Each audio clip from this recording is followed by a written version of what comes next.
Halo? Ngantuk? Lanjutin? Capek?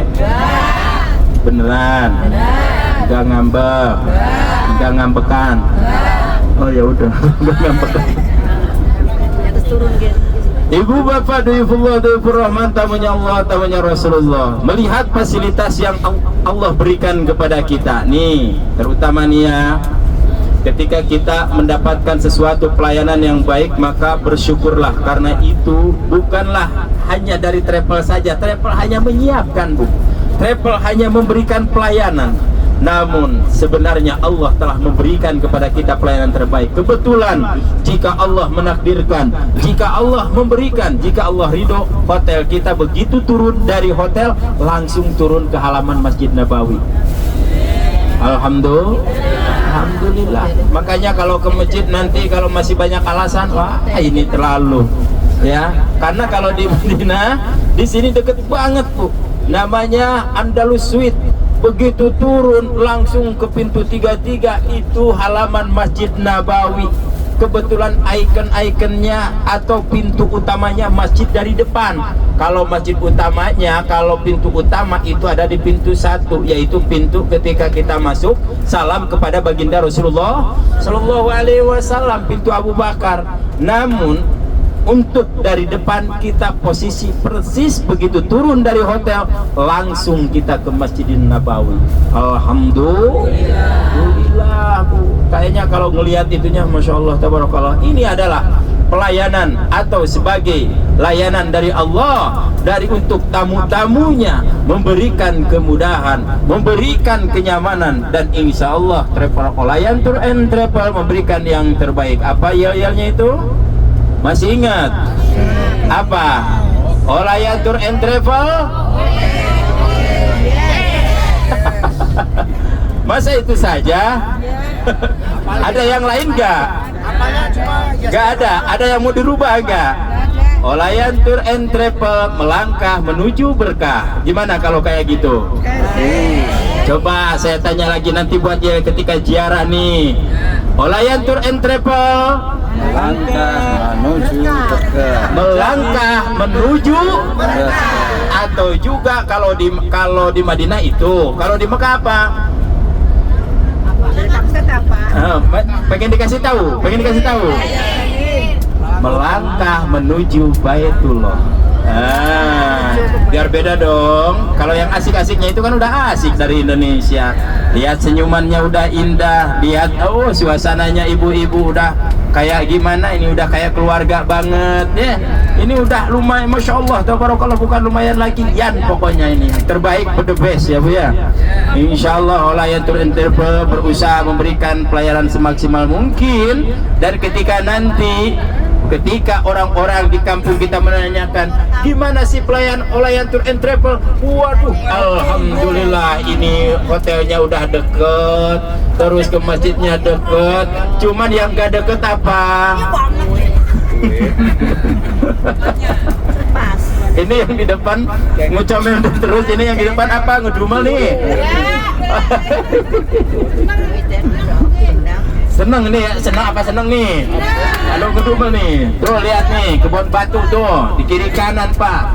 Mana ada kalau kita lihat Pak beras atau padi Pak, betul. Tapi tadi makanan Bapak sudah pakai sambal dan timun. Sudah pakai apa lagi? Ayam. Ini ada ayam nggak di sini? Belum ada. Di mana Pak? Ya. Alfi alhamdulillah, alhamdulillah, bi alfi alhamdulillah, kita melihat kenikmatan yang hakiki, kenikmatan yang luar biasa, sehingga Allah memberikan pelayanan kepada kita dan menyuguhi kita dengan suguhan-suguhan yang istimewa. Alhamdulillah ya Bu ya. Sambil dilihat, Ibu pernah lihat lewat itu apa, kebun-kebun batu kayak gini Bu? Belum, baru sekarang ya. Tapi kalau yang udah ajian mungkin udah, yang udah umroh 2 kalinya udah. Tapi yang pertama mana ada di Pekalongan kebun batu ya Bu ya.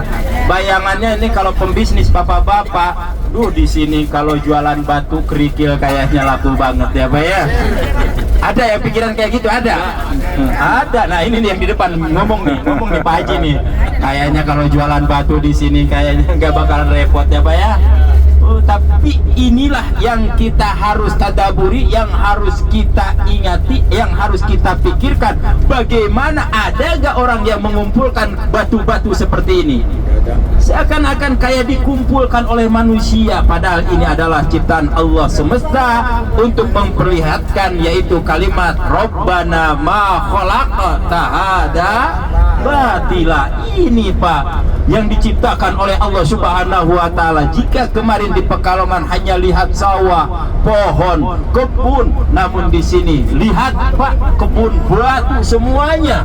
Kebun-kebunan yang memang tidak ada pepohonan terkecuali kebun kurma itu juga di depan.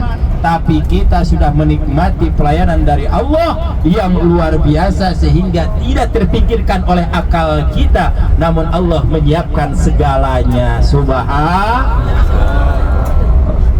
Ibu bapak Rahman, tamunya Allah, tamunya Rasulullah, itu hanya penambah perjalanan kita. Untuk selanjutnya kita juga masih tetap beristirahat sambil melihat di kiri dan kanan, untuk senantiasa bertadabur alam mumpung masih ada di sini, karena di Pekalongan nggak ada gunung-gunungan ya.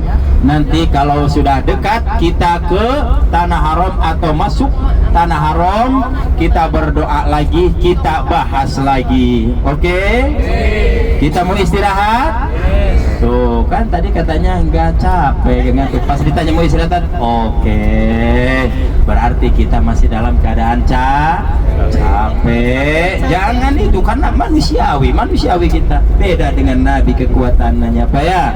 Inilah perjalanan kita juga layaknya seperti perjalanan baginda Rasulullah Shallallahu Alaihi Wasallam. Kenapa? Tadi sudah dibahas yang pertama oleh Pak Kiai, seperti kita menghadap Rob kita, diantar, ditinggalkan, ditangisi, lalu ditunggu lagi kedatangannya. Kalau perjalanan hijrah baginda Rasul ada 3 isi dalam hal ini. Yang pertama, halo, mau dikasih tahu sekarang apa nanti aja? Sekarang, yakin? Yang pertama kita memiliki yaitu pengorbanan. Apa Bu? Nah kalau tadi disebutkan kita sudah dianterin, ditinggalin, terus ditangisin.